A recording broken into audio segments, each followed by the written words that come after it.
And welcome everybody. This is our Community Commission meeting. We will be starting mere moments. Sorry for the delay. This was actually no technical issue. It was just me running a moment or two behind. So welcome everybody who's here. We are on Facebook Live. We'll get started in just a second.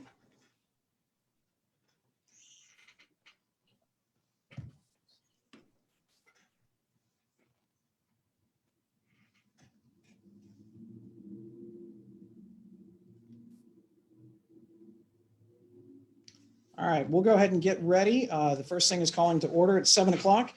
We have our agenda out. I hope everybody received that one. For those of you out watching at home, apparently there's nothing else on TV tonight, but I appreciate you joining us here anyway. Our first topic is going to be arts and beautification, some new business. I just wanted to go over a couple of quick things before we kind of turn it over to anything that you all have. Let's start off with recently Reynoldsburg City Council member Stacy Baker proposed that Reynoldsburg begins what is called an Adopt a Road program for different charitable organizations, churches, civic groups, things like that, to actually adopt a particular area within the city of Reynoldsburg and be provided opportunities to change, kind of like what you see on the highways and byways and things like that. So hopefully that will continue to move through the chamber and council will take care of that. We also wanted to announce the city is going to be supporting a June 6th through June 12th litter challenge. We talked about it actually today on the 12 o'clock show.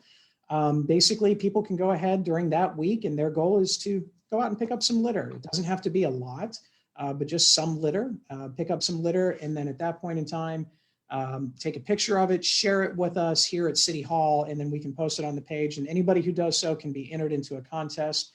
We're working with some sponsors right now for like a gift card of some sort for people who pick up the litter in the area.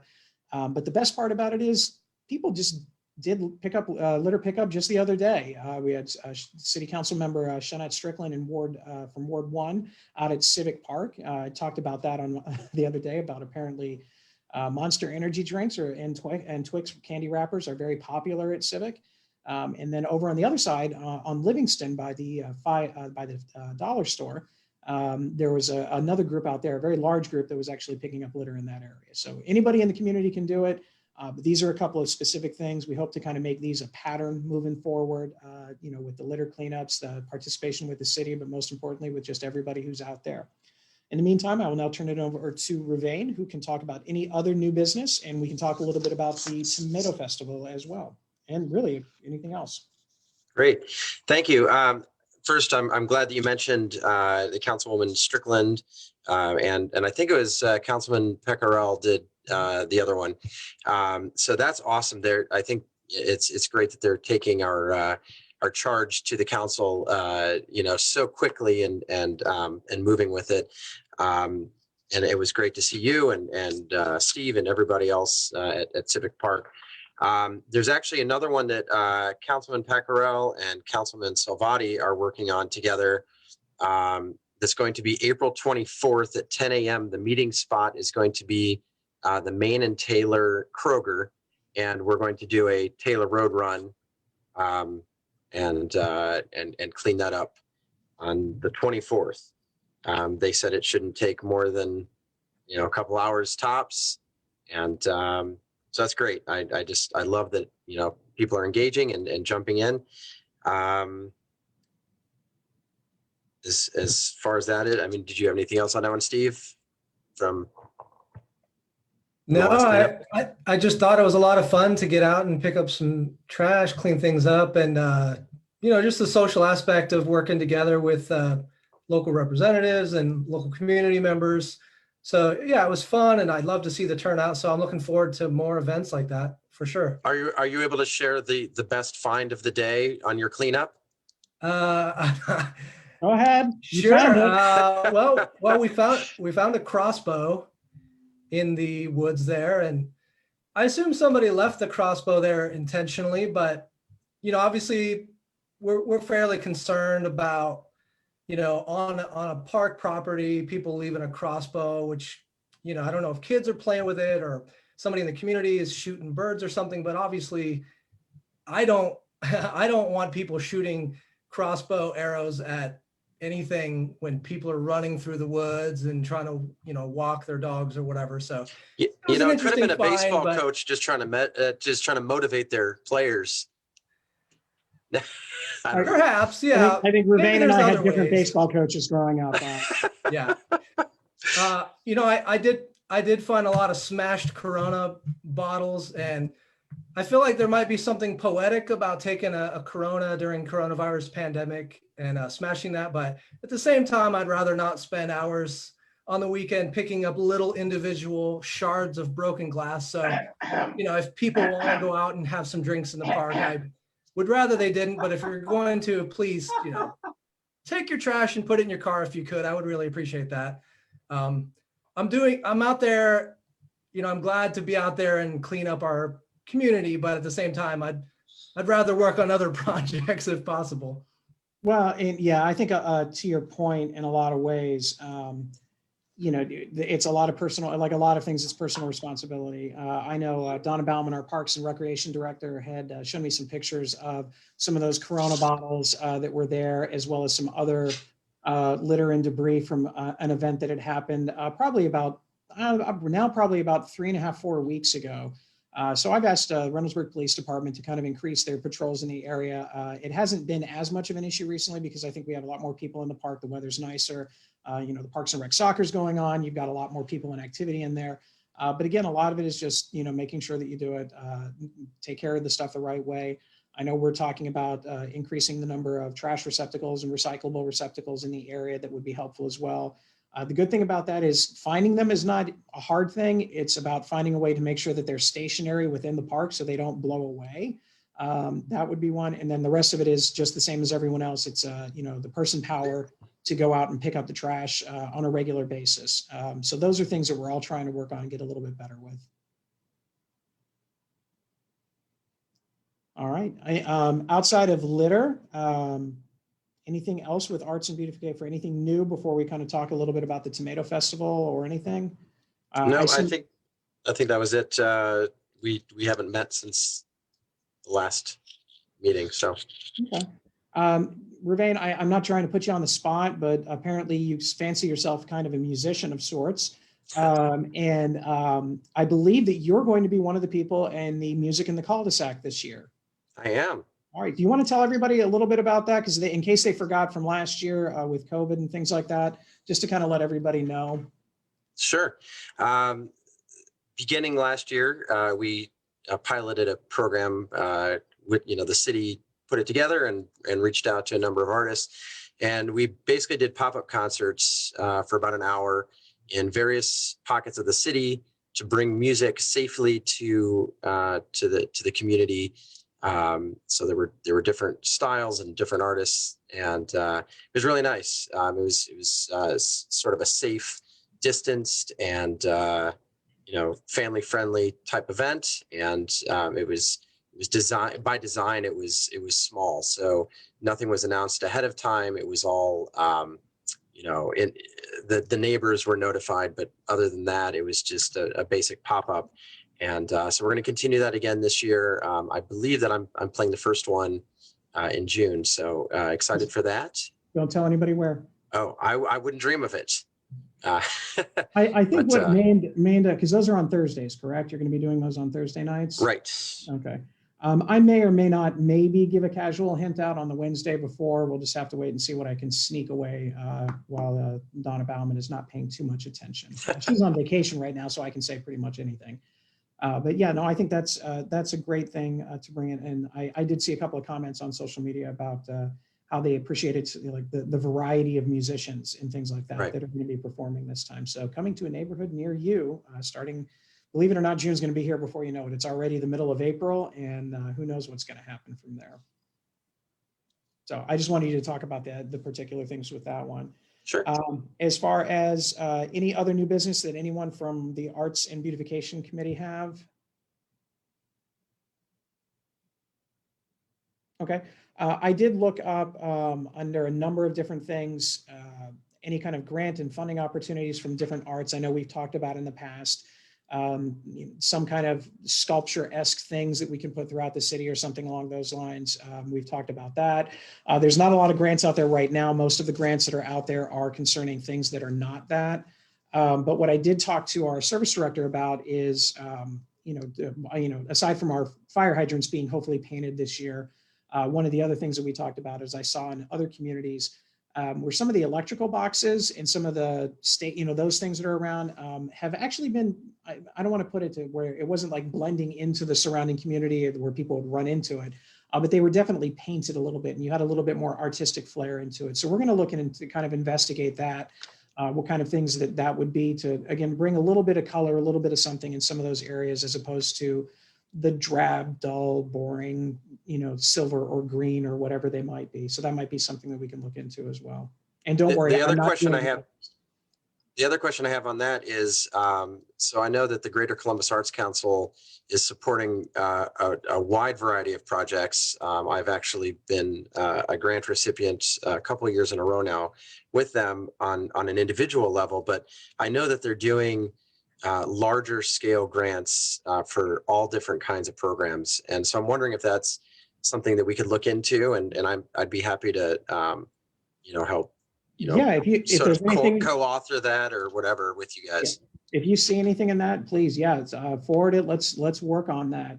Anything that we can do to help kind of bring that in. I know that typically a lot of times what I found is anything that's related to Franklin County typically gets a little bit closer into Columbus, but if we can find a way to snag some of those grants for the suburban areas, I think that'd be a great thing to do. Well, one of the things that they've done to address that, at least from the, I guess the individual grant level as opposed to the institutional grant level, is that they have incorporated counties which touch Franklin. Okay. So the kind of surrounding areas, they've been inclusive on those. So we'd have to look at the particulars, but like I said, there are all different types of things, and there are multiple cycles throughout the year that we could jump into.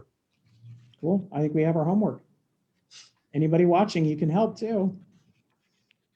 All right. Well, if that's all for new business, we'll go ahead and discuss some old business.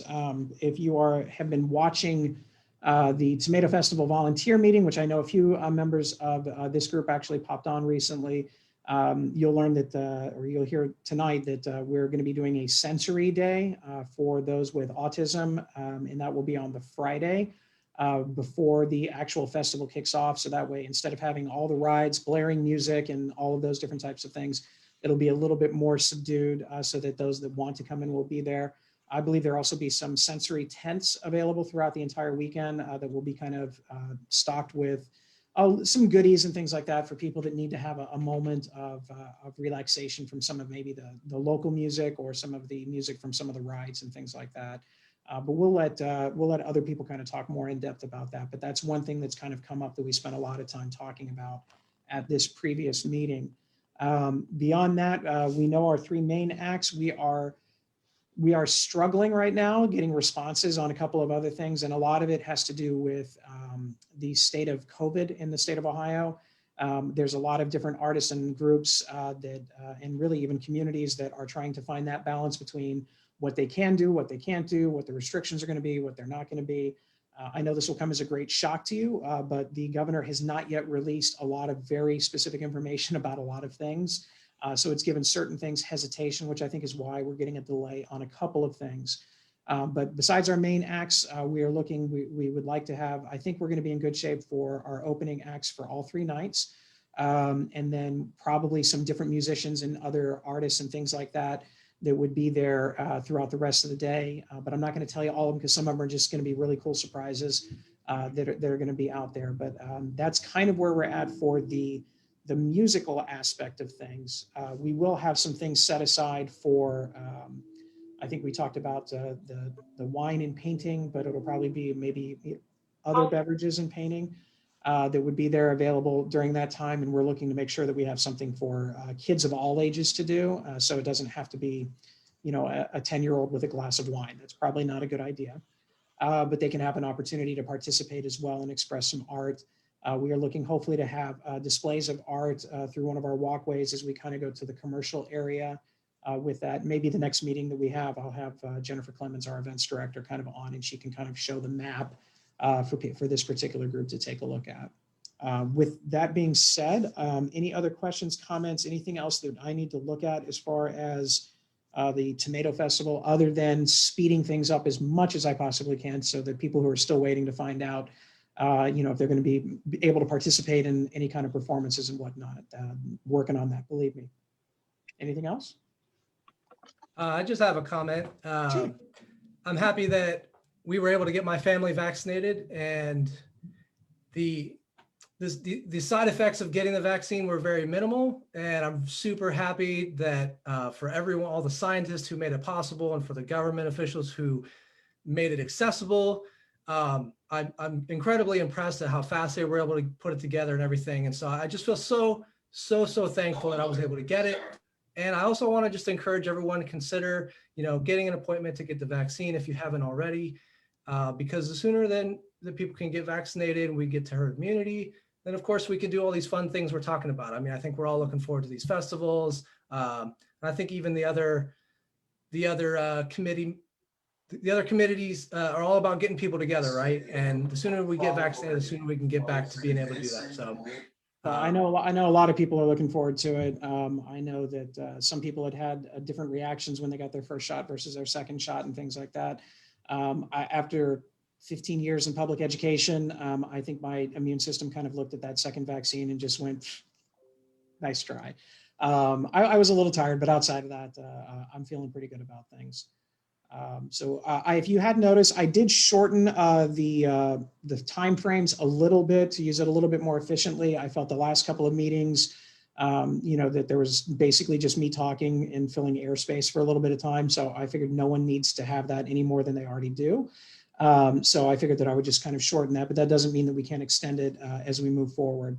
One thing that I would like you to do, and you don't have to do it here online, but I think, I believe council is looking to bring back in-person meetings beginning in May. What that looks like for us may be a little bit different. If you want to get together with your individual committee and figure out what you think would be best. These nights they can be relatively long with almost about 2 hours of committee meetings. I didn't know if everybody would be open to splitting up and doing, an in-person meeting where you have arts and beautification and welcoming and diversity on, the second Wednesday, and then maybe the welcome or the military recognition and traffic and transportation on the fourth Wednesday or something along those lines. So that way we can kind of limit how many people are actually coming into individual committee meetings. That might be something, but if you guys could kind of figure that out. Usually we give you kind of an updated set of notes the day after we have one of these. So if you could just talk amongst yourselves and to kind of figure out what you would like to do so we can make arrangements so we can have things broadcast downstairs, but without necessarily, having 40 people, potentially 30 to 40 people sitting in council chambers. We still want to be cognizant of some of the social distancing and things like that. So, well, I was going to say that there's been a significant uptick in the last few days. So I guess I'm a bit surprised to hear that there's a push to be in person in such short order. Yeah. For me, this is kind of how I run with it. The council president and council they have the jurisdiction over whether or not people are having open meetings at City Hall. So that's their particular call. I will probably follow suit when it comes to a committee like this. Because I don't want people to sit there and say, well, why can this committee meet and that committee not meet, and those types of things.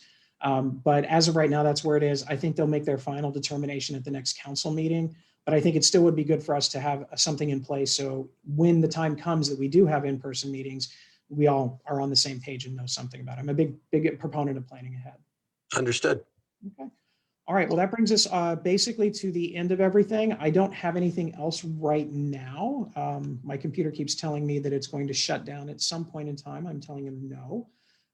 So that's always a good, those updates, it's time to restart your computer. So if all of a sudden everything turns blank, you know why. Hopefully that won't happen during any of the rest of the meetings. Right now we have our next future meeting scheduled for May 12th. So that is our next one. And again, Right now, we'll just say at City Hall, depending upon what the will of the particular committee is. And again, this is a community committee, so therefore it is decided by you. If you want to come in, we will make sure that we are ready for it. If you would prefer to remain on Zoom for a little bit longer, we can do that as well. So thank you very much, your Arts and Beautification Committee. We will now go ahead and move over to our Welcoming and Diversity Committee.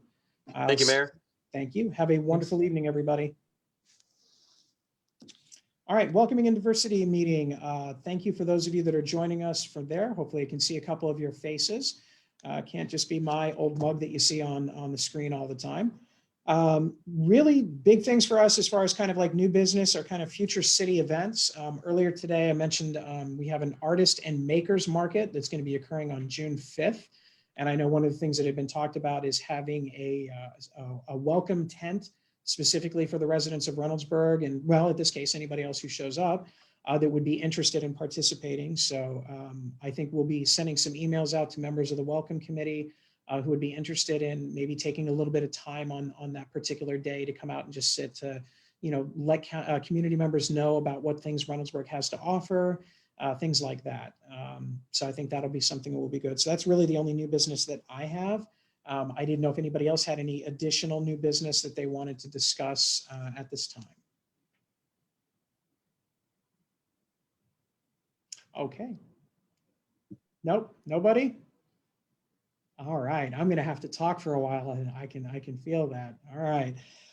As far as old business, I know we have a diversity showcase coming up at the Livingston campus. I don't believe Les is joined us yet, so I know he was working with it along with some representatives from the school district and Tatiana and things of that nature, but they have not yet joined on. So I really don't have too much to say about that other than I know it's going to be a scavenger hunt of sorts. Outside of that, I'm not really sure of the details. If anybody else has any other information on that. Okay. In the meantime, I guess I'll just say hi to John and Debbie. How are you all doing this evening? I'm trying to very well, thank you. Thank you, Mary. We just got back into Reynoldsburg Sunday afternoon. Okay. So reacquainting ourselves with our fair city. And so it's still here, even though we were gone for 2 months. So yeah. we're glad to be back. Well, we're happy to have you back. I know some people might have been living vicariously through some of your photographs that you had put out about your travels and things like that. So I got to be here, which was pretty cool. I'm happy with it. We had some good days of weather and some other not so much good days of weather, but we'll be good with that. So let me just add, coming back to my neighborhood, that it's becoming more and more diverse. Having lots of people welcoming us back was really a good feeling, and it was from a vast, pretty good, diverse spectrum of people, and it was it made my wife and I, Roseanne and I, appreciate the richness of our diversity. It was really refreshing. So good to be home. It is. I enjoy it. I haven't had a chance the last couple of days between council and now tonight to go for a walk in the neighborhood, but definitely with the weather getting better, you see more people out and waving. And we have a new puppy that is probably about that big and has a bark that is that big. And so when she's out, she's barking, and it's actually really funny because people walk by and they just kind of laugh at her because she's trying to sound very fierce, but is certainly not. But again, everybody's out walking and enjoying it. So other than that, I really don't have too much. Again, I do want to say thank you to the Welcoming and Diversity Committee for helping with, if you had a chance to watch the 12 o'clock show last month, we had a wonderful amount of guests to help recognize National Women's History Month, including, our very own Honorable Joanne Davidson. We had members of our school board, members of our school district, members of the RPD, a number of other individuals that were able to come out and talk about that. And that was really driven by the Welcoming and Diversity Committee. And they've kind of set the bar pretty high for how we recognize individuals as we move forward with this. But we do appreciate, and I really appreciate everybody kind of helping bring that information out and organizing with anything. Beyond that, I think that's all I got for everybody. I know that's a really short Welcoming and Diversity, but I think maybe a lot of people are out enjoying the sunshine while they can today. Debbie, did you have anything you wanted to add? Okay, I'm just trying to. I know I was out of town for the last meeting, so I'm not really sure what our last meeting was to go over old business. So I was hoping to hear more this evening, but that's okay. All right. Anybody else have anything for the Welcoming and Diversity Committee? Hi, I just want to say hi. Sorry, I'm late. I thought it was starting at 7:30, and so that's why I'm just hopping on now. So, No, my bad. yeah, we did change it a little bit because we were trying to make it so that honestly, that the people who are watching at home don't have to listen to me talk, Okay. an extra 5 minutes in between individual sessions. One thing that I did bring up, and so now that you are all here, the city council is aiming to have their return to council chambers. They've discussed bringing it back in May. Council President Angie Jenkins and the rest of council will probably discuss it at length at the next meeting in April. So if they do indeed come back, I wanted you to speak amongst your committee members, maybe the next time that you guys talk, what your intentions would be. We do have plastic dividers. And we do have ability to social distance within City Hall, but I was thinking at least initially, the potential, instead of having all 4 committees come at the same time on the same night, that what we would do is maybe during the second week of the month that we would have the Arts and Beautification and Welcome and Diversity in the first half, and then maybe the 4th meeting, the 4th Wednesday of the month when council, the same week that council meets.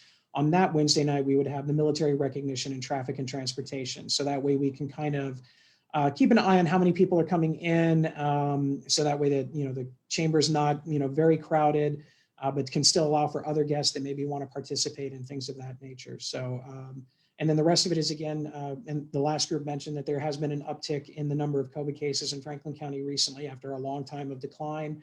So if the committee would prefer to just continue meeting through Zoom for one more month, I'm perfectly fine. This is a community commission meeting. I'm just your MC, telling some jokes and making things move along. So if you would rather be on Zoom, we can do it. Or if you'd rather be in council chambers, I'm perfectly fine. But talk amongst yourselves after we're done here, and we'll send some information out tomorrow just so everybody's aware of it.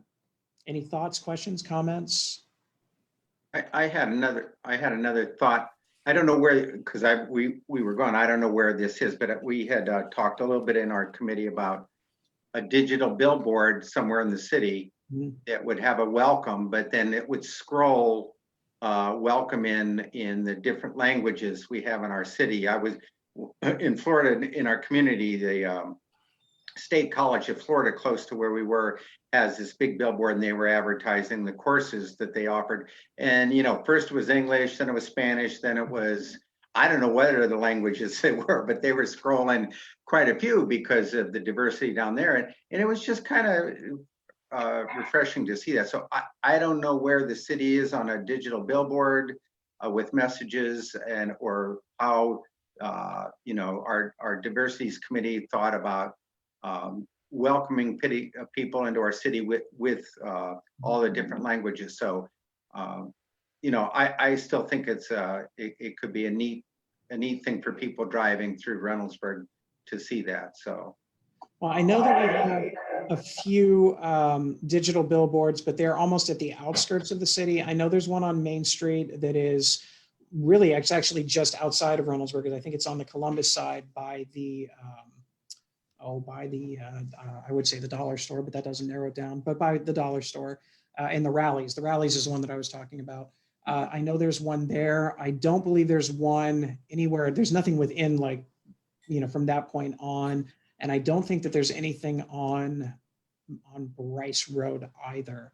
I know we have our citywide, our city displays. We had our food drive this weekend with the Lions Club for Helping Hands Food Pantry.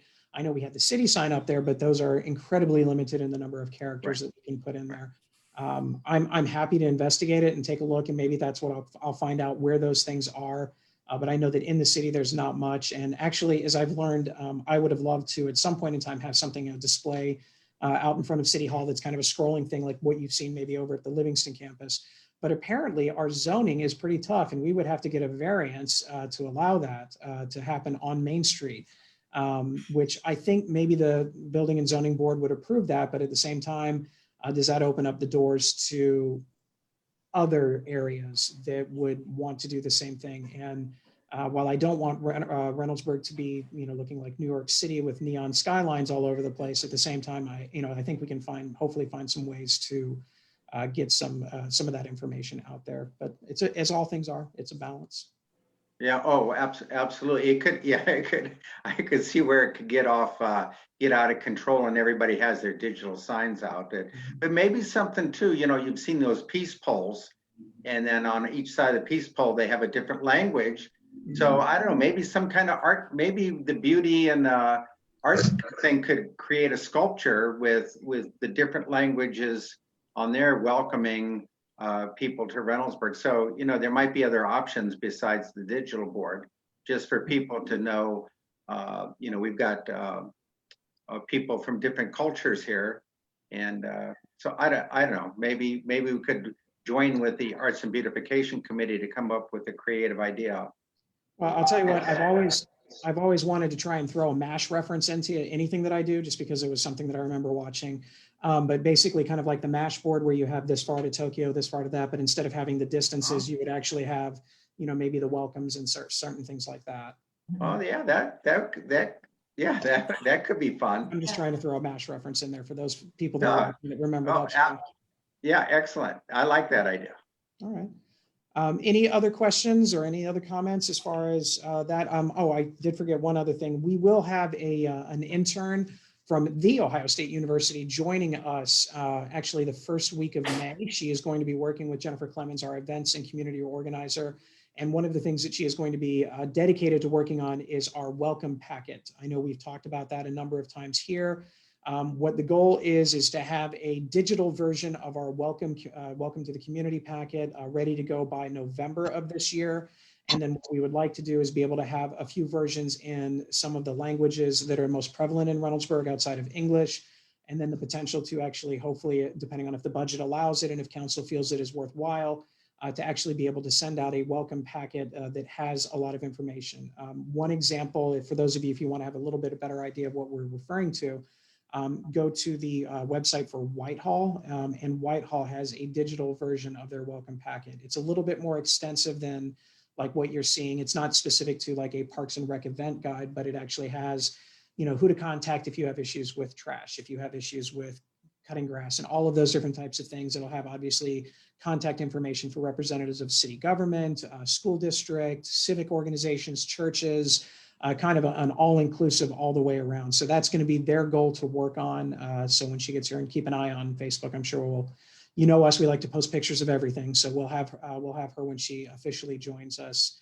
We're really looking forward to it. She's partnering with MORPC, the Central Ohio Planning and Region coordinators. They're going to do a great job. It's a great opportunity to kind of give somebody some real life experience, and she'll get paid for it as well, which is always a good thing. I'm a big believer in paid internships as opposed to the other side of things. So, all right, we got about 7 minutes left, but I'm more than happy to not fill that space. If anybody else has any questions, or if we want to go ahead and end this particular meeting, we can do so. Doesn't mean you have to go, but it's up to you. I just wanted to bring up, we talked about a couple weeks ago in our kind of when we meet separately, about the idea of our committee having our own t-shirts, kind of identifying us as the Welcome and Diversity Committee when we do booths and parades and that sort of thing. And so while there's some other people here that we sometimes don't see at the smaller meetings, are you guys like in agreement with that? You like that? Is that something we can do, Mayor Joe? Yeah, I think we can work. Yeah, we can work on. I think that's kind of fun. I'm always a big believer in if people want to do that, but that would be kind of cool. I know we have a lot of great local businesses, that would be able to maybe help us out with that, and maybe that'd be something that people could do. That would be cool, especially for those of us that are going to work at the booth and things like that. And maybe that's something that we can incorporate, kind of like what we were talking, the welcome in different languages and things of that nature. Yeah. Maybe that's a possibility as well. I think those are awesome ideas. I will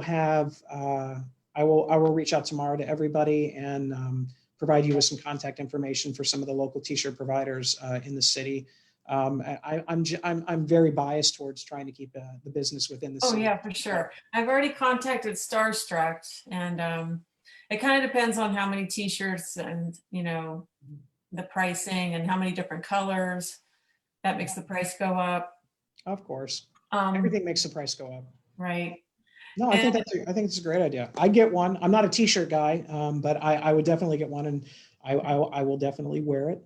Absolutely. Okay. The next thing is, well, we kind of need a design. So I don't know if anybody in the group is artistic, but I think we can come up with something. Les was going to work on something, but anyway. Well, I think whatever design, I mean, I think each committee should have their own T-shirt, but I'm starting to grow on the Reynoldsburg red tomato logo. I think I'm starting to like it, but anyway, that should be on the shirt somewhere. I think I would suggest it is implemented somehow. It may not be a bad idea to check with the Arts and Beautification Committee to see if there's someone there that is interested in design. And then they may even decide to jump on the bandwagon and do one for each committee. Right, yeah. Okay. That's a good idea. Yeah.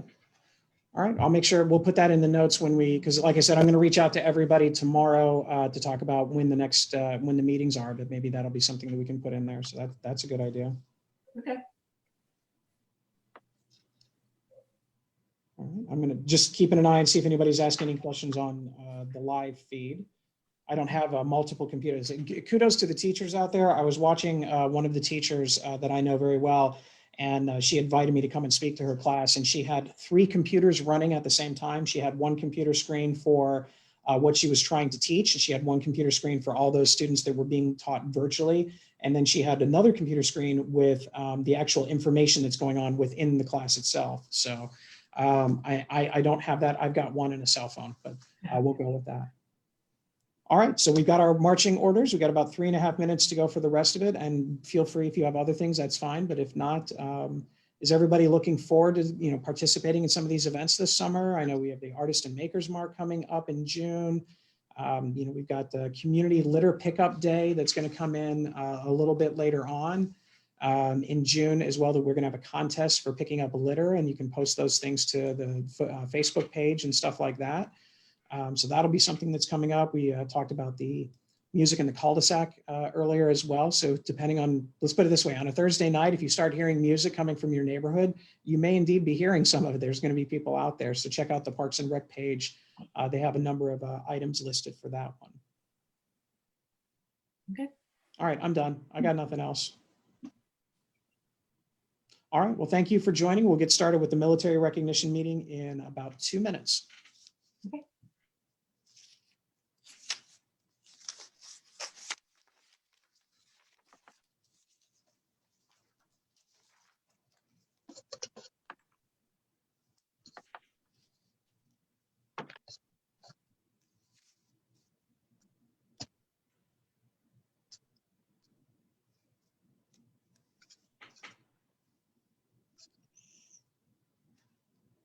Always got to stay hydrated.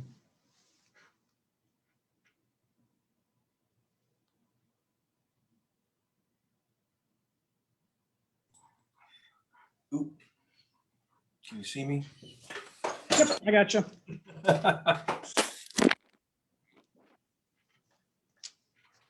Get started in about 1.5 minutes. We're a little bit ahead of schedule, which is always good. I think most everybody is on, so I'll just kind of start off. Again, I do apologize for having to postpone this presentation before City Council on Monday. But for those of you like Stephen and myself, who I think are probably still suffering a little bit of a loss of sleep from that night, that was a late meeting. And I think that if you had been on, it probably would still not have been on until probably around 8 o'clock. We had some technical difficulties to start off, and we had a number of guests and things going on. But we have you on the schedule, and nothing else is going to stop you from presenting before council in about 1.5 weeks. So got about another 30 seconds or so.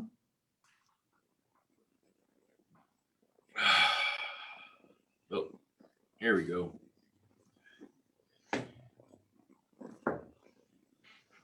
All right, we'll go ahead. Oh, go ahead. We did those presentations at the end of the meeting. The thing in the beginning, at the end of the meeting would go fast and reverse it to get to the good stuff. That's absolutely right. It was a very jam-packed. I don't think, I don't really recall any meetings anytime recently. And granted, I understand COVID was there, but I don't remember any meetings that were that extensively long. But I remember the good old days when council started at 7:30, and those meetings, that would have been a midnighter. All right, we'll go ahead and get started. Again, I just want to apologize for having to preempt the Military Recognition Committee, but again, I think it will work out better overall. Have a couple of small pieces of new business. The first piece of new business is our flagpoles were supposed to be installed today. I have not had a chance to drive down to Memorial Plaza, but I do believe that the flagpoles, or at least the bases, were set today. So we'll head down there, and on my way home tonight, I will pass by and see what I can see from there. But those will be in there. The only other new information for the Memorial Plaza is we're hoping that with the America Recovers Act, there will be some funding to provide some other additional amenities to that. If that is indeed the case, which I hope it would be, but if that is indeed the case, we'll have to call a special meeting for the Military Recognition Committee to kind of go over some of the potential thoughts and designs and for the granite or sandstone displays for each of the branches of the military. Things of that nature. So I think that would be a potential good thing to do. Without that, I do have, the big things for the old business. Did everyone get a copy of the Memorial Day ceremony draft agenda? I did, and I looked at it, but I need to make some changes. I would Okay. like to make some changes. Okay. And then I know that Renisha, who is not able to join us tonight, had something. I'll kind of go over a couple of things. I believe that it looks like potentially that the Grove City Junior ROTC would be able to maybe potentially play do something with the presentation of the colors. George, I believe, do you have somebody that would be able to sing the national anthem, I thought? Is that what I had heard? Yes, I do have someone scheduled, and I also have the adjutant department of the state of Ohio, American Legion, as one of the guest speakers. Okay. I'm working on a bagpiper too. All right. Always good to have a bagpiper. That's a little Scottish history in me. We also have a poem, A Time to Remember, that looks to be read by Sergeant Jeffrey Buchanan Springer, who's a veteran, which will be good. And you mentioned the guest speaker. And then if there's any other best speakers, and then obviously any kind of closing remarks as we honor that time. I have reached out to the school district, and the invitation will be extended to those students from Reynoldsburg City Schools that will be joining the services upon graduation. They will be invited, and as soon as we know how many of them there are, and if they plan on attending, we will have them there as well. Again, socially distanced, of course, because it's not, believe it or not, it's not that far away. I know May 31st seems like it, but it won't be too long before it's there. I do have confirmation, I believe, that State Representative Richard Brown will be in attendance, but he is the only elected official outside of local Reynoldsburg City elected officials that has confirmed his attendance. I know that Congressman Stivers, Governor DeWine, and Lieutenant Governor Husted are all kind of waiting to see how a number of other things play out, but they do express support for the project. It's just a question of whether or not they can put it into their schedule. And again, with COVID being an issue, I think that's also something that's out there, but they have been informed of it. I'm looking forward of it. I do know that there are other things that we're asked to kind of bring out. Potential ribbon hanging near City Hall for this area as well. So I know Renisha is working on that, and we can try and get some ribbon donated. Was the ribbon color, it would be yellow, correct? Typical yellow ribbon for Yes. that, or is that, okay. I just wanted to make Yes. sure that for that, so we can move on from that one. Any other questions, comments, anything else? George, you want to tell me anything about any of the flags? I know that you and I kind of reached out and talked about. Yes, the American Legion Post 798, I got the approval to donate the flags for the flag post. Also for the main flag post also. In turn, one of the questions I have, Steve, are you there? Yes, sir, I am. I would like to schedule a meeting of our committee to go over a few things, because I have some questions. One is on the agenda. And Mayor, if we get any other names, I like to add them to the agenda, the tentative agenda that we have. Mhm. Also, I may be getting someone from the National American Legion to come in attendance once we get things put together. So do we have anybody do the invocation of benediction? A priest, somebody? I'm sure we could find, we have a pastor that's on the police department, a chaplain, or any number of religious people in Reynoldsburg. But I did have a question. What time is this going to start? I understand it's 12 o'clock. Am I right? or Yeah, wrong? I was thinking it was probably 12 noon. That's what I've been telling everybody. Excuse me. That's what I've been telling everybody, 12 o'clock. And I'm having the speaker and the person to sing the national anthem meet me at 11:30 at City Hall. And do we need to put up the flags prior to? I'm sure we would. Have them in place? I would think so, yes. Okay, just want to make sure. I got a few questions. One, where was it finally decided to put the flag poles? When we talked about kind of the idea, if you're looking, you have the two shelters, I guess you could say, on the long side of everything, on the on the north side of it.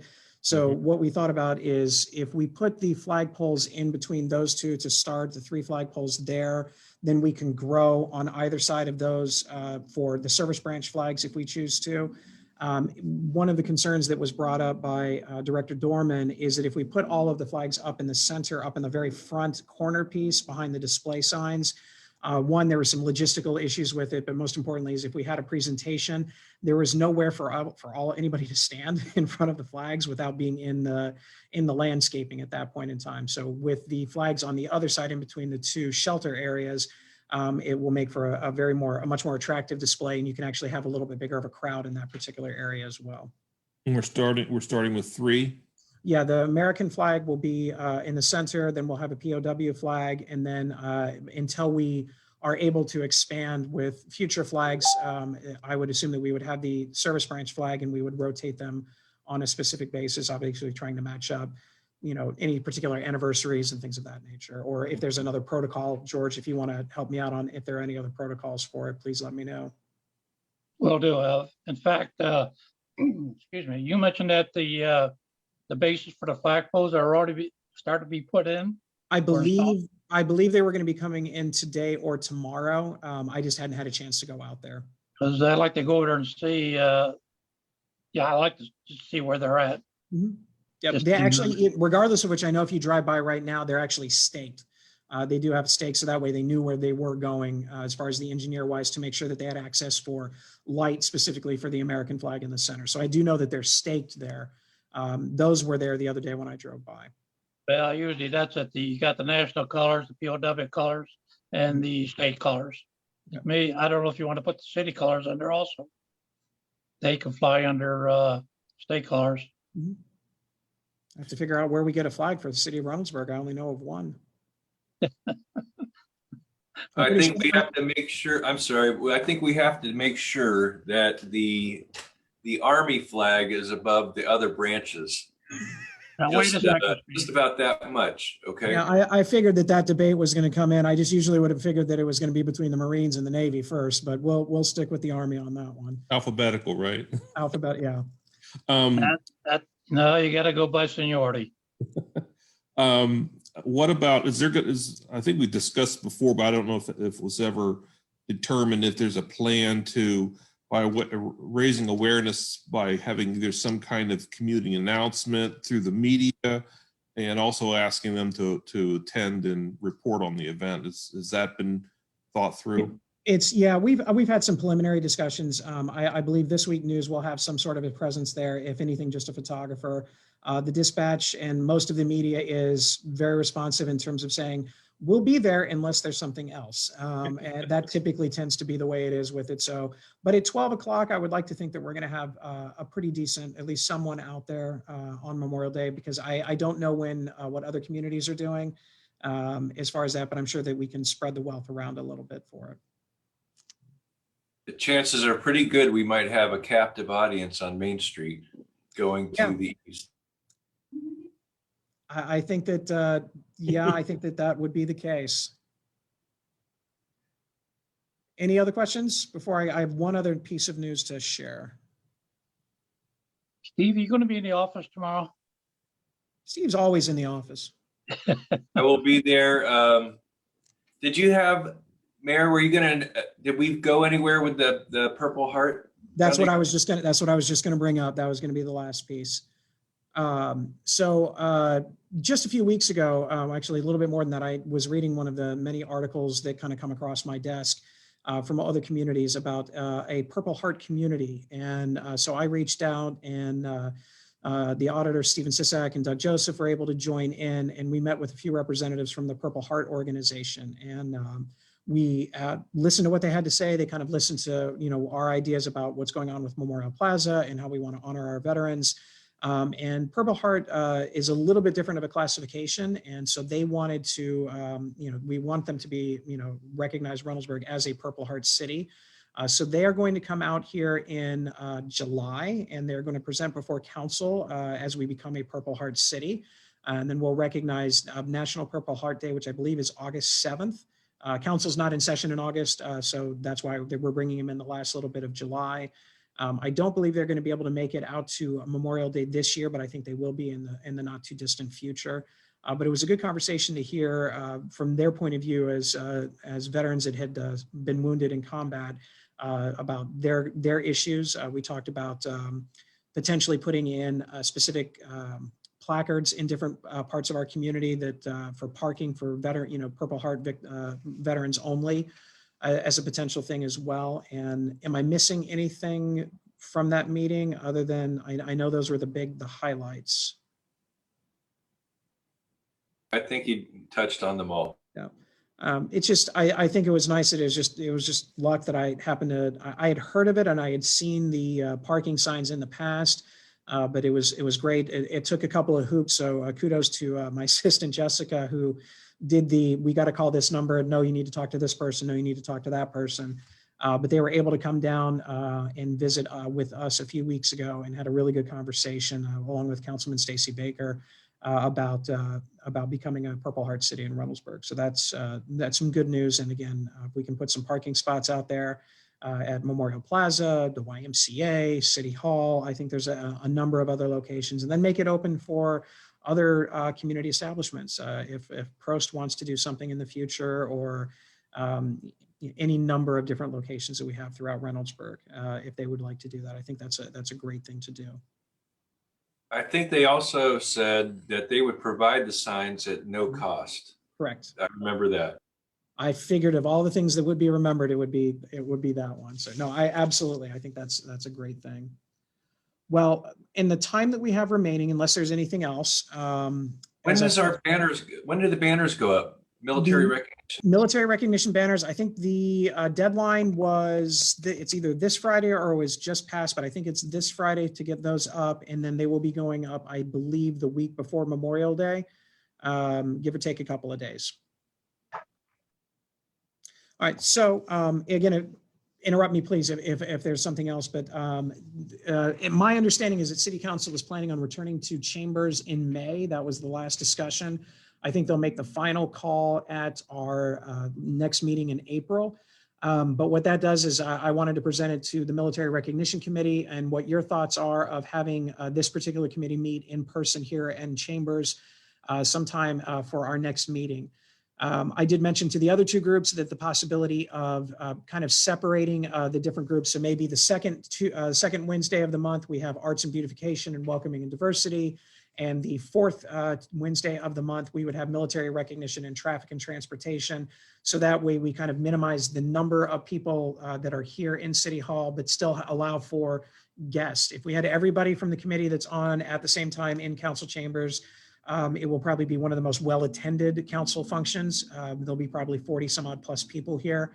But if we were to split those out, we can kind of manage the numbers, but still have it open enough for members of the community to come in and participate. So if you want to think about that, and tomorrow I'll be sending out kind of the updated things for everything. So you can let me know what works best.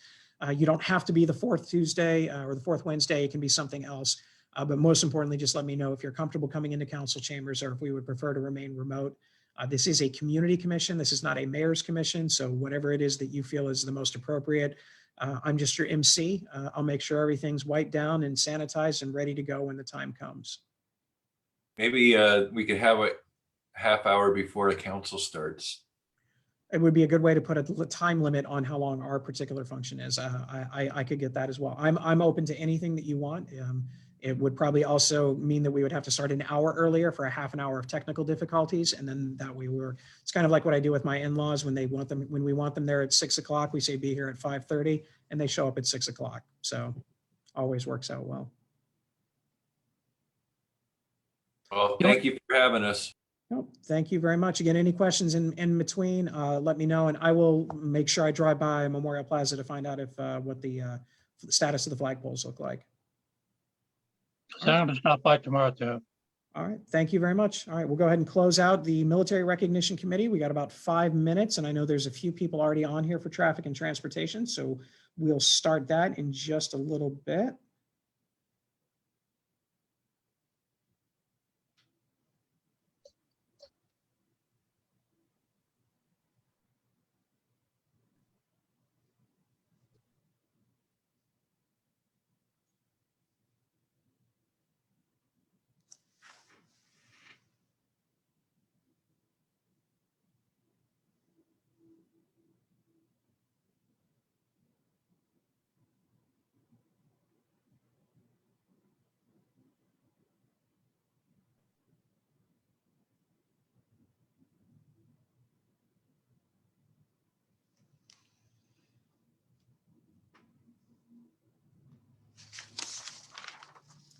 Nothing like dead air. How you doing tonight, Brett? How's it going? Not too bad. Just going through some old emails here real quick. I just now saw the one from Preston that said he won't be able to be at the meeting on the 26th. Well, I do apologize. I'll wait till everybody gets on. But for those of you that stayed, those of you that watched the marathon council meeting on Monday night, I think you guys would have probably been on about 8:15, 8:30 at the earliest, given the number of initial guests that were put in with some of the other resolutions. So I think that you will definitely have more of council's attention on the 26th. Means I can speak a little longer too. Yes, and that's really that does help out a little bit. I know Molly was very strict on that timeline for a number of people. So, but we'll get started here in just a few minutes. But again, we can chit chat about any number of things until then. Yeah, I talked to the other day when I was up at City Hall, I talked to Bill for a couple minutes about some things that we were discussing out on Priestley and different things. And I think he said that you'd already been discussing some of them also. Yeah. And then I talked to Keith, and he said he ordered a couple of the LED signs. I think the stop signs, I think he said he ordered. Yeah. Really big ones with the brightest lights we can find. So Ken will always know when the sign is on. So that's kind of what we were going for. I'm kidding, Ken. I probably know. No, that's okay. I can take care of that. Yeah. Hey, where those lights go? But no, I think that, yeah, so we wanted to be a little bit proactive and kind of be ready. So when all the recommendations are set, we can try them out and test it out and see what goes from there. And he said the price on those signs went up. It used to be about $800. Now he said they're about $1,300. So That's good. That was a good deal. Somebody got a good deal on that one.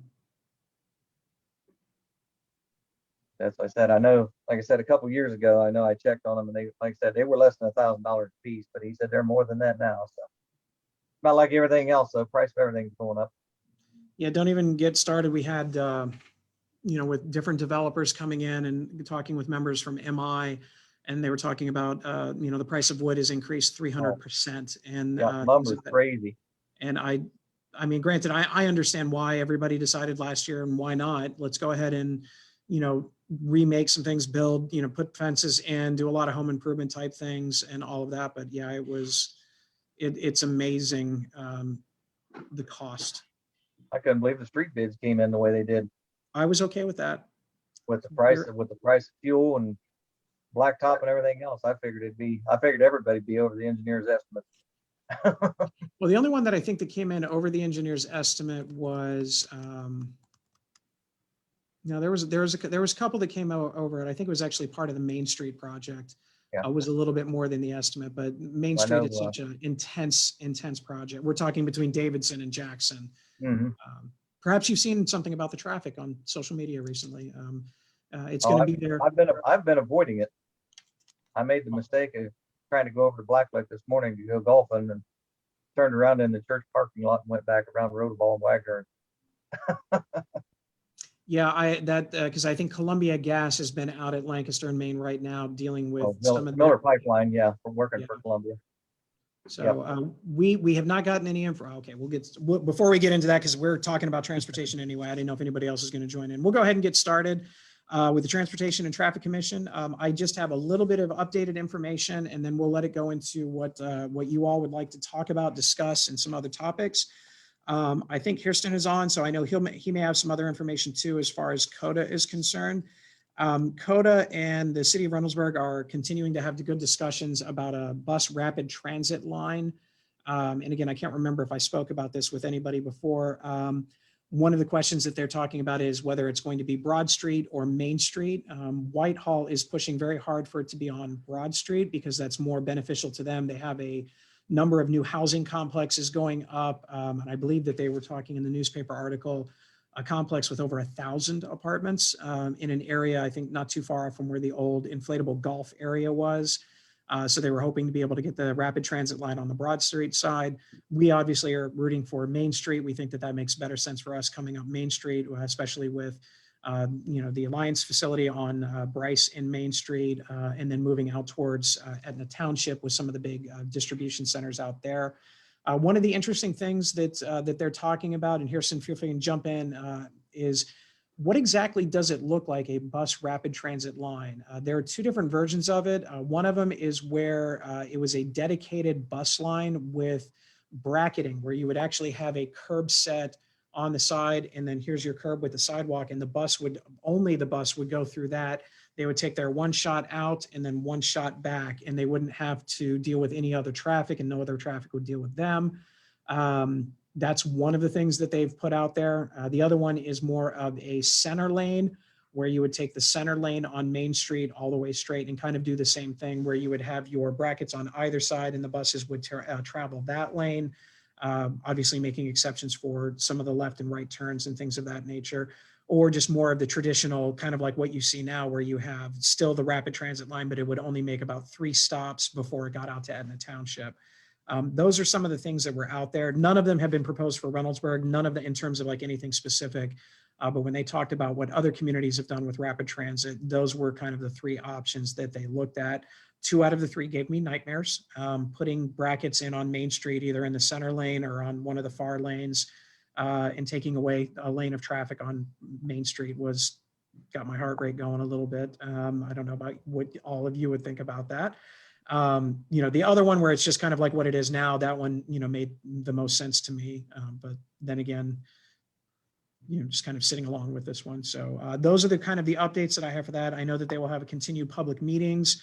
The city has recommended Doug McCullough, who is working with the city of Dublin. They're one of their communications managers, but is very familiar, resident of Reynoldsburg, but very familiar with what CODA is doing, is kind of our representative on the civil side of things, that will be attending meetings and as our representative. And then obviously myself, Director Bauscher, and Director Dorman are rotating when we have meetings with CODA on the engineering aspect of things and the feasibility of going through. So if anybody else has anything to add about CODA, feel free and share. I'm happy to listen. Yeah, can you hear me? Yes. Yeah, so about that, I was thinking about sort of how infrastructurally it would work. Obviously with Broad Street, such a broad street, case in point with the name, that it does work for the bus rapid transit in the sense of they have a lot of space to allocate and use it to make platforms, etc. However, a lot of, at least in Reynoldsburg, there's not too much there that's dense and walkable that makes it easy for BRT to be an accessible thing. And with Main Street, it is such a tight area that it makes it hard for BRT to kind of go through, like you mentioned, and figuring out the logistics of that are a little bit difficult, especially when the sidewalks are getting widened. So what were the talks of that, and how to go about doing that? Well, the good thing is they haven't gotten to that point yet. I think what they're looking at is a lot of their conversations were based on how much the state was going to give them in terms of funding. I know the governor had put up a significant amount of money. I believe it was 70 million a year for the next couple of years in the budget that to address some of those transportation concerns. And I know some of it was earmarked for, some of these extension lines. I don't think we definitely have not gotten into the conversation. I think what will end up happening is the score sheets that I've seen so far seem to kind of point towards Main Street as being the least objectionable because there are other difficulties on Broad Street. While it may work out well for Whitehall, Bexley is not in the same condition. And then certain areas of Columbus are also in a different position where Main Street would be a little bit more beneficial for everybody else. So I think that's the way that they're leaning, and that's the way that obviously I'm pushing for. I think once they make their selection process, then it becomes up to a question of everybody else to figure out how that goes. And I would assume at that point, we're having public hearings, public town halls, discussions, feasibility statements, city commitment, and all those other things that go there. I do believe in rapid transit. I think it is a good thing. I think as much as I'd love to see a rail system in Ohio, I don't think that that's going to happen anytime soon, certainly not with the budget that has been presented. So we make do with, with buses that have a little bit faster speed and a little bit fewer stops in more intense, dense areas to bring people to jobs and vice versa. So that's kind of where we're at least that's the impression that I've been given. I may have, maybe I'll have Director Boucher join us on our next one so we can, if he has any other further information to see. Another thing I want to ask about that is with the bus rapid transit, eventually once it is developed and built, whether it be Broad or Main, hopefully Main, but how we see Roundsburg reflect sort of that rapid transit? Will we see more dense commercial kind of buildings, sort of like what we're seeing over at Bryce with that Kmart being restructured into a much more dense, buildings being closer to the street, et cetera? Yeah, that's actually one of the reasons why I think we're still in the running on Main Street is because what the Alliance project plans to do is, again, a lot of retail, a lot of commercial, in areas in there. There is some housing components to it, but it's an area that they don't control yet. So I don't think that's anything that's going to be coming anytime soon. But the idea would be that it's supposed to be a job creating area, not only specifically for the retail and restaurant industry, but also some other office and medical complexes in there. So that would be kind of the kickoff area with it. As you move a little bit further down Main Street, obviously there are a number of businesses throughout, and there's a number of different housing areas as well that people would have the opportunity to take advantage of. What we're looking at that we've kind of had discussions, even if it was a potential where the rapid transit line, as odd as it sounds, it wouldn't be exceptionally rapid, but instead of going straight Main Street, maybe even a chance to turn onto Bryce and then go up into the Alliance area itself, where there will be some path work that leads to some of the other neighborhoods that lead into Bryce Road, where maybe there's a possibility for pickup site at that location. If that doesn't work, then obviously just straight up Bryce Road. But as far as any housing or anything else like that, Main Street is pretty much stocked at this point. Outside of any potential redevelopment, which right now there isn't anything that's on the books for anything on Main Street between Bryce Road and really at this point, I would say at least Wagner. I know that there's some commercial development that has expressed interest in areas between Wagner and Taylor Road. But if I had a nickel for every time somebody called and talked about, hey, we'd love to build X, Y, and Z here, I would, well, let's put it this way, the city wouldn't have any financial issues anymore. It just hasn't come to fruition just yet. But I think the big key for that is when you get further down the road into the area around Etna Township with some of those job distribution centers. You have Amazon out there. We know that Kohl's is going to be online. I know they're hiring. I believe they're going to be online within the next 2 weeks, if they're not already slowly working that process up. And those are job creating areas and things like that. So those are the big things. All right, that sounds good. I know Ken sent out some drawings that he drew up, I think at work or on his computer, or whatever. I don't know if you've seen those. No, I don't think I have yet. The Priestley. Ken, do you want to go ahead and talk to the mayor about that?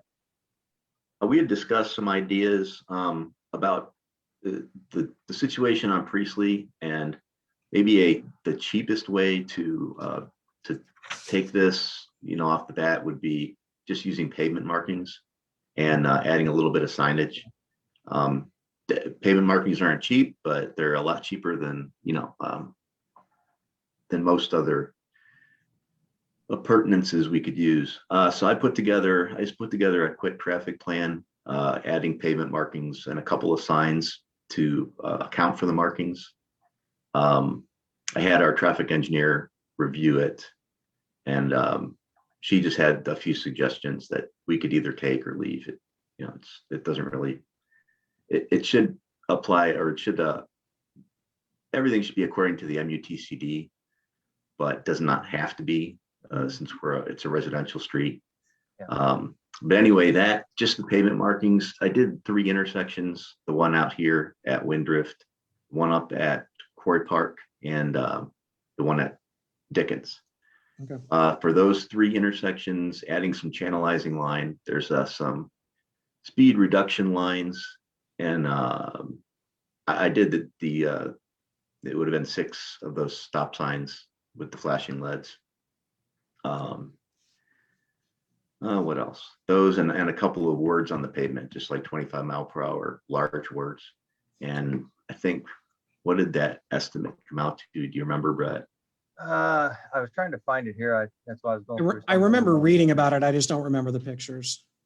Wasn't it around 14 or something? Yeah, probably around like that for 14,000. everything. Oh, yeah.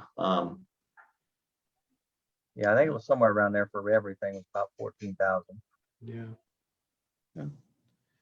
Well, what obviously the original plan was to have you guys kind of present some of that to council.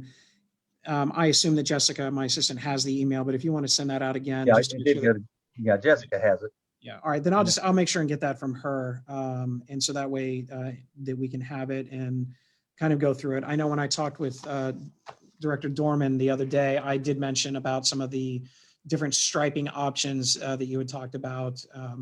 And I know that you had mentioned at one point where they're not necessarily speed bumps, but they're a little bit of an elevation that you can at least feel it a little bit when you drive by. But some of the striping things I don't think are an issue. And then obviously we have a couple of stop signs on the way with that. Yeah, I think if we could start with the LED signs, and then maybe, because I don't think those intersections are marked with stop bars or crosswalks. No. They do have stop bars, but no crosswalks. Okay. Yeah, that actually is going to be something that we did discuss, and I do believe that we are going to try and get those in there this year, where we actually have crosswalks at Windrift and Pine Quarry.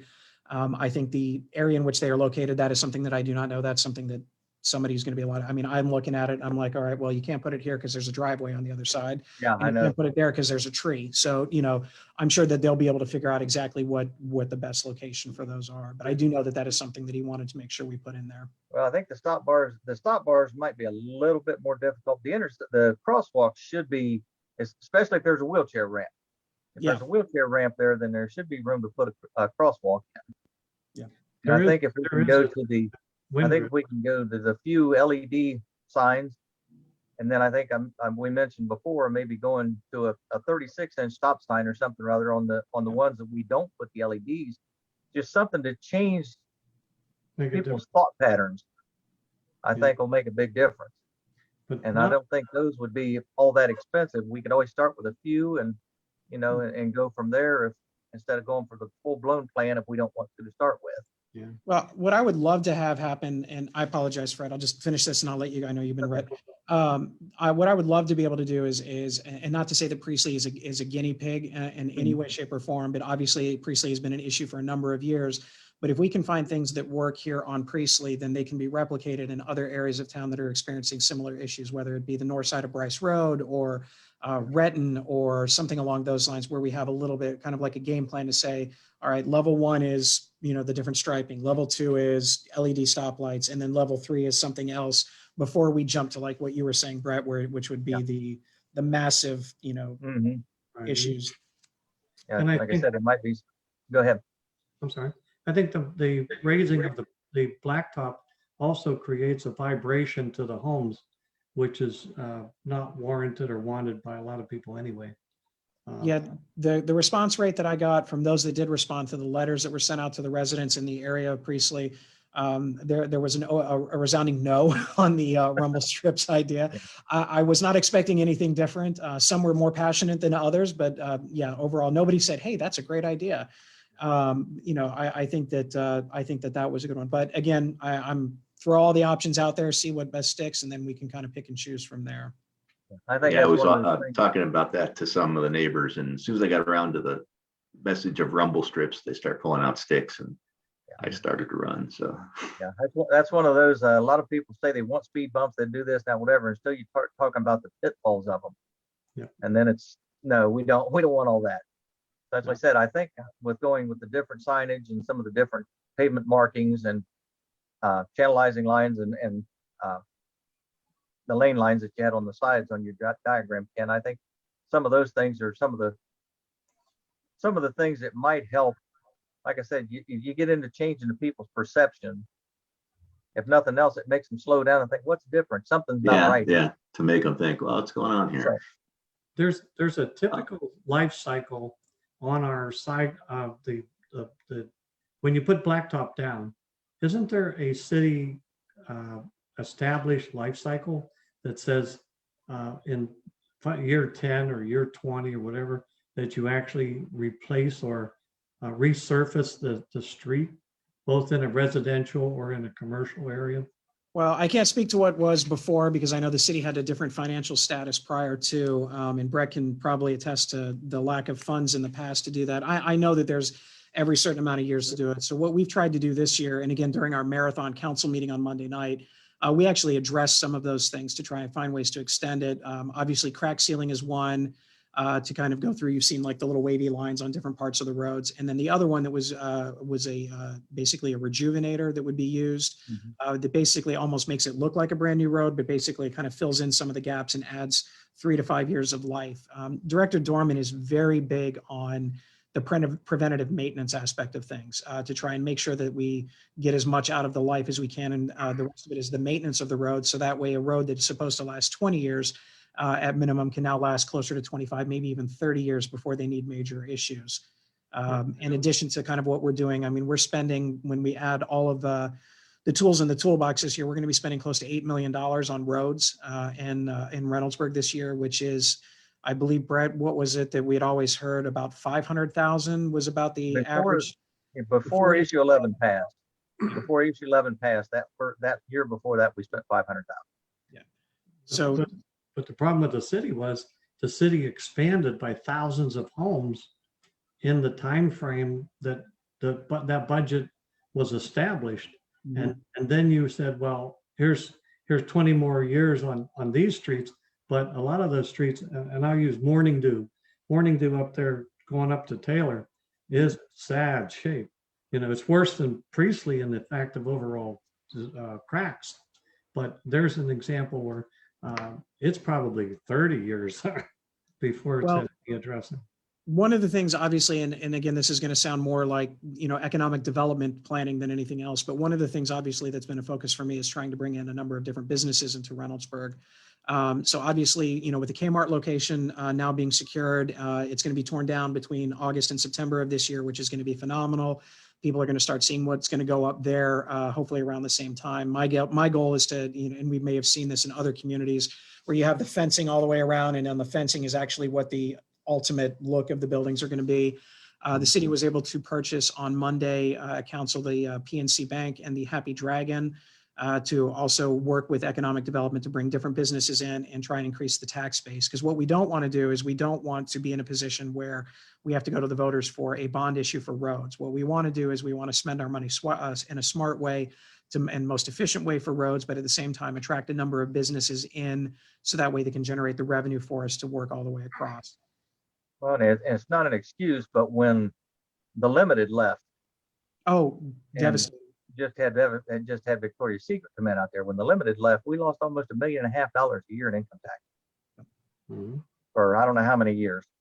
So that made a big difference. That was back when our budget was, $14-15 million a year.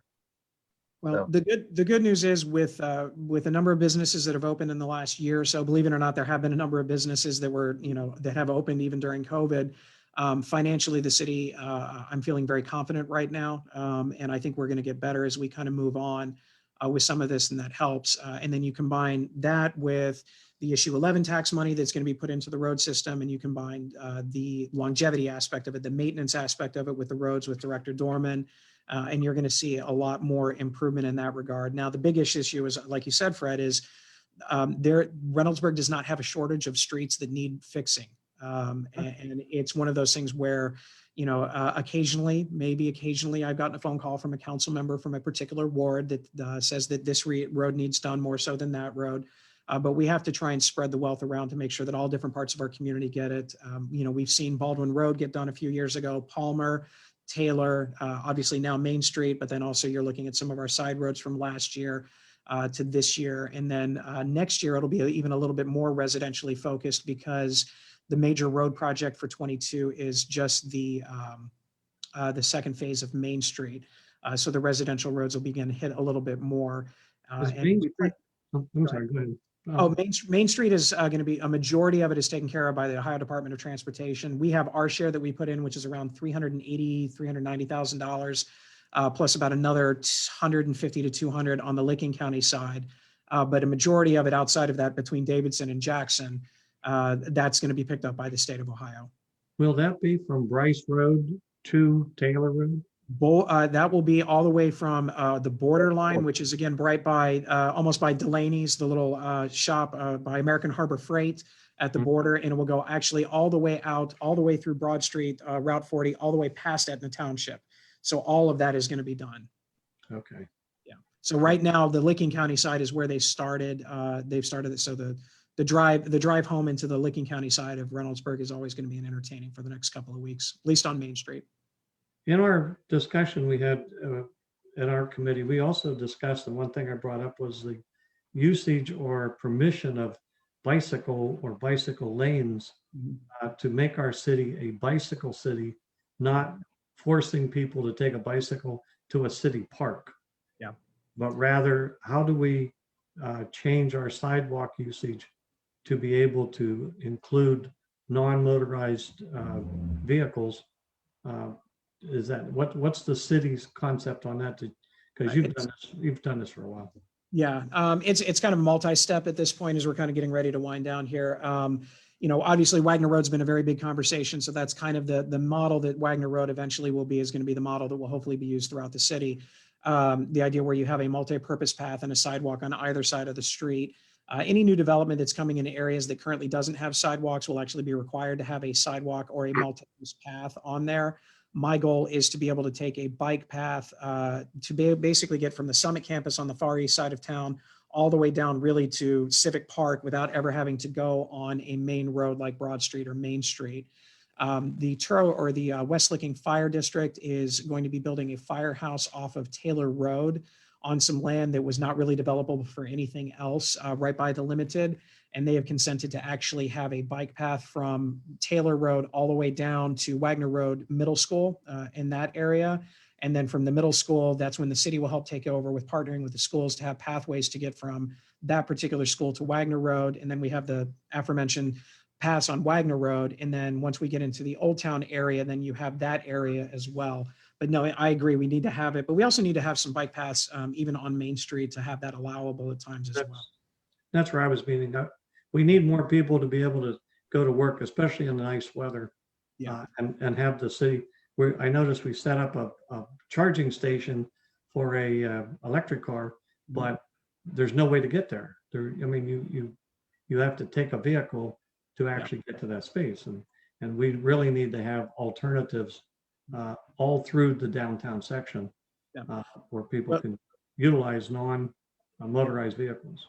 Well, the key for us is going to be, the interesting thing is when we look at specifically in the Old Town areas, how do we connect everything on the east side of Wagner Road into the Old Town area from off Wagner Road that can get there. There are some ability to put some pathworks and things like that and bike paths there. You're not on the main drag.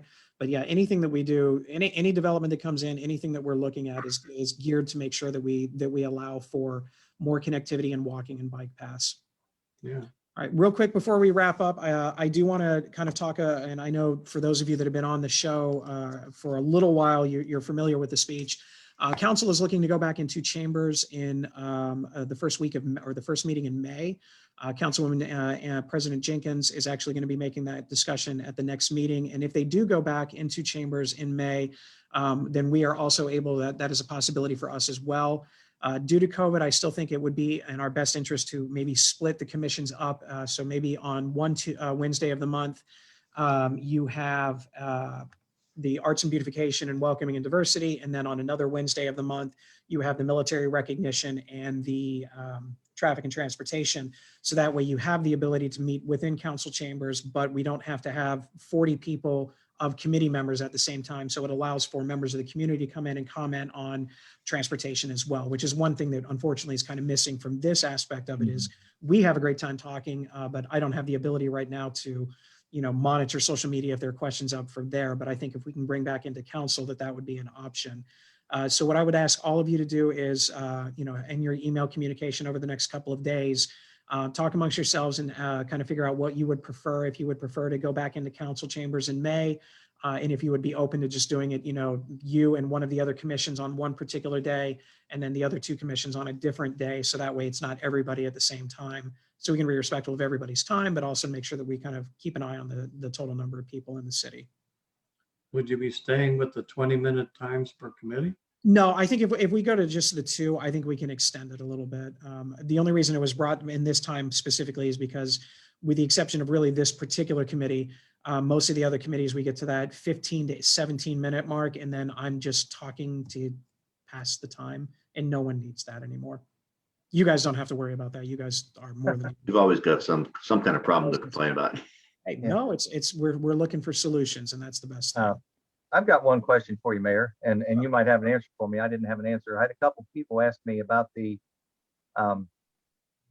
traffic light numbers. It used to be on the Main Street traffic lights, and I told them they probably had to come down because I knew they would have been out of sequence with the new light at Kroger.